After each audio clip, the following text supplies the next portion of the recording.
Man thinks he's a Terminator. Let the story commence. Guy walked into a gun shop and he went like that. I have the thingy shotgun with something. I've the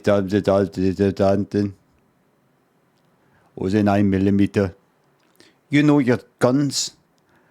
Plasma thingy with thingy what range. That's all what you see.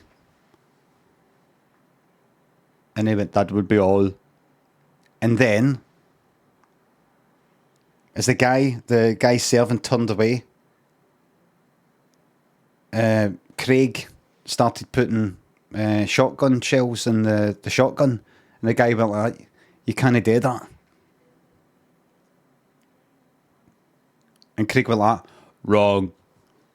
And pulled the trigger. It didn't work. What the guy meant was they're the wrong shotgun shells. Not only that, there's the blockage thing that I've got in there in case anybody does that, because a lot of people were doing that after the film came out. They would try that. Now, there's an actual thing that needs to get removed for inside the shotgun to make it safe. In case anybody just picks up a shotgun, sticks it in, and fucking blows my head off. He meant literally you can't actually do it. And Craig went like that. I was only going to act out. And the guy went like, oh, he broke character. I was just impersonating Terminator. And the guy went, we're going to have to phone the police now. And the police came round, arrested him. And as Craig was getting taken away, he turned round to the guy and said, I'll be back. He never did come back because he went to jail. He was only meant to be in there for 3 years.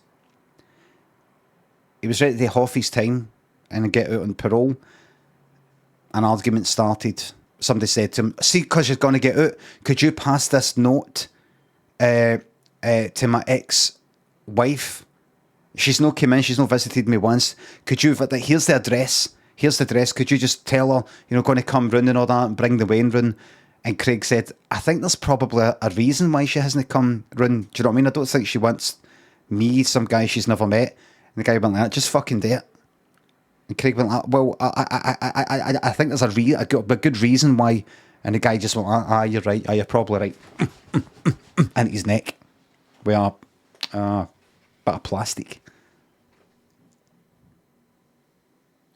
So Craig never was back to the gun shop, but the guy for the gun shop went to Craig's funeral. And he was watching the coffin. He's waiting for the coffin lid to sort of open up and for Craig to sit up. And it actually happened.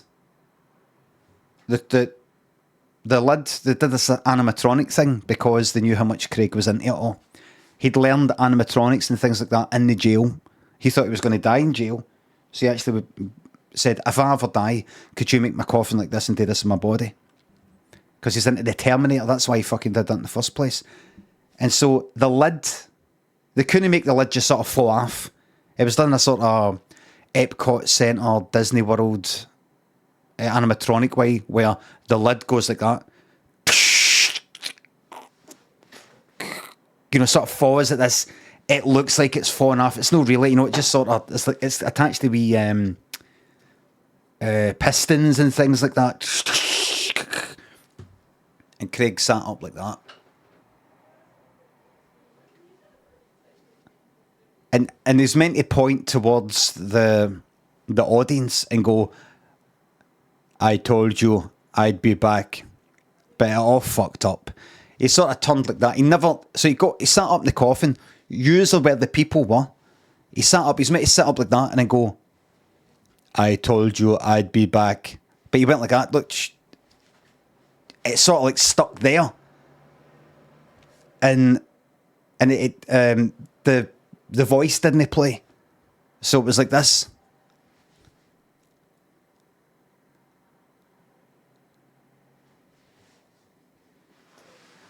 Back down, the lid went back on. And then, as everybody was leaving, I told you, and then it sort of got faded down. Somebody went, oh fuck, that's played now. Turn it down. You just heard I told. As you just heard I told, like I told that, and somebody turned it down. A few people went, oh, that, I think that's that playing. It was meant to play earlier, but there's only about 3 people there. The end. And that's a true story. Want to know how I know? Do you remember me mentioning a guy that worked behind that worked in the gun shop? Do you recall that character? Who remembers that character for the story? The guy who worked in the gun shop? No? Not remember him? Well, if you don't remember, there's no point. I was that guy. But if you don't remember, it doesn't matter.